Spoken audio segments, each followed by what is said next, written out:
Hi guys, good morning. Kain tayo. Um, break ko kasi break ko kasi ngayon eh. So, may 2 hours break ako kasi 4 hours ako 'di ba sa isang building na nakwento ko sa inyo. Usually 2 building na ako every day. Wednesday, except Wednesday kasi Wednesday 3 buildings ako pero maliliit lang. So, break ko ngayon kaya kakain muna ako. Kwento ko pala sa inyo guys yung sa Vancouver.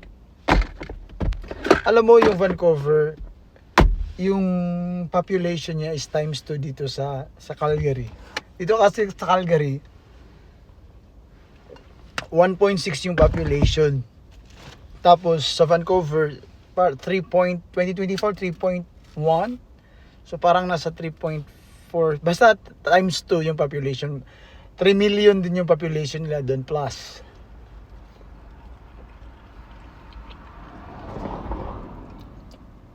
Doon kasi kami sa may port. Kumbaga 2 days lang kasi kami doon eh. Ay actually Friday night nag-travel na kami kasi may pinuntahan kami ng mga may pinanood kami. And then whole day ng Saturday, so naglakwatsa kami tapos nag-nightlife kami pagka Saturday.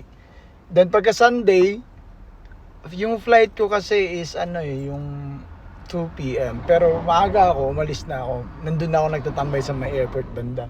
And then hanggang sa umuwi na ako. Alam nyo dun sa sa city proper, dun sa unahan ng port. Ang dami palang mga din dun. Dito kasi sa Calgary, sa Southwest City proper, parang may streets dun na kasi malapit sa shelter eh. Kumbaga shelter yung tinitira ng mga homeless. Alam nyo ba yung mga homeless dito nagda-drugs yan sila. Nakakatakot yung itsura nila. Kumbaga, kung nakikita mo sa mga movies na parang Walking Dead, ganun yung mga homeless dito sa Calgary.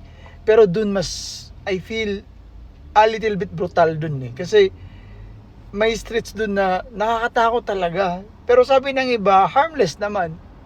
Pero alam mo, pag nakadroga yung isang tao, magbabago yung takbo ng utak mo, 'di ba? Pero napakarami talaga doon para mga mafia. Sabi ko nga sa kaibigan ko, nakakatakot naman dito, baka magripuhan tayo dito. Pero marami namang naglalakad. Kaso lang, yung streets na yun, dun sila nakikita mo talaga na gumagamit sila ng mga bawal na gamot, yung mga ganun. Kaya naisip ko talaga na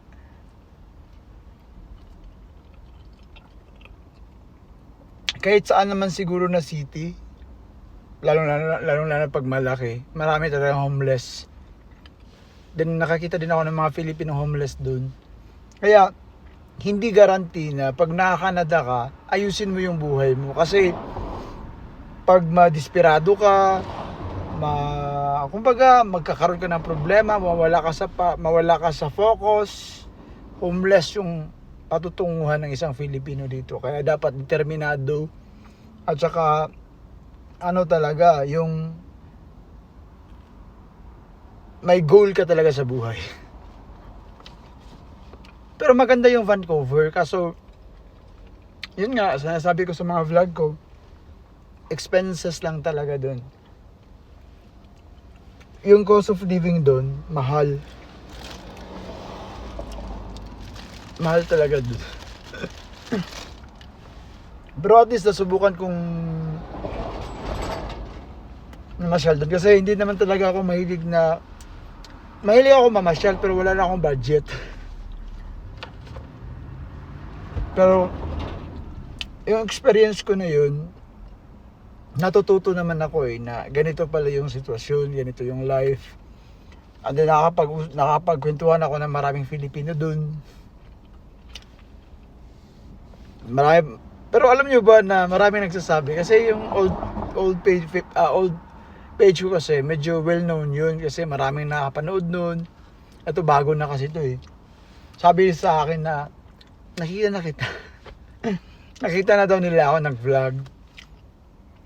Tapos yun, kinikwento nila na hindi ganoon kadali yung buhay, yung iniisip ng iba, masaya, masarap.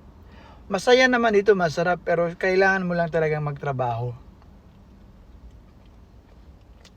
yung natutunan ko talaga sa buhay, kung gusto mo talagang umasenso, magtrabaho ka. Yun yung sinasabi nila. At yun din yung natutunan ko na then mas maganda din na bigyan mo rin ng time yung sarili mo na mag-relax ka, mag-travel ka. Anyway, local lang naman yung travel ko. Kasi plano ko sa labas, gusto ko mag-international travel. Kaso lang, mahirap dito. Mahirap kitain yung pera tapos gagastusin mo lang, di ba? Yun lang guys, sinishare ko lang sa inyo na maraming mga Filipino akong nakita na homeless dun.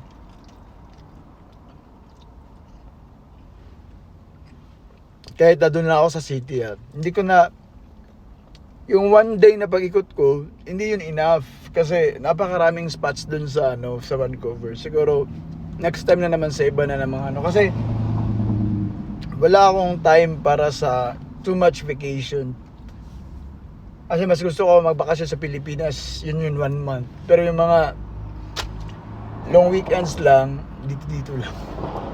So yun lang guys, na importante talaga na magkaroon ka ng focus, may goal ka, para may determinasyon yung buhay mo. Para ayoko maging homeless. Kaya gusto ko magtrabaho ng maayos, tapos i-balance mo lahat, yung pagkain mo. Diba? Tsaka iwas-iwas sa mga influential na mga friends kasi sila din yung makaka-influensya sa'yo na maging masisira.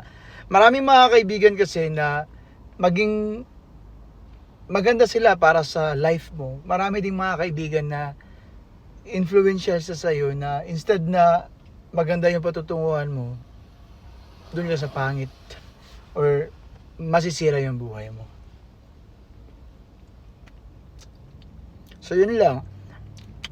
Alam niyo ba kahapon pag-uwi ko sa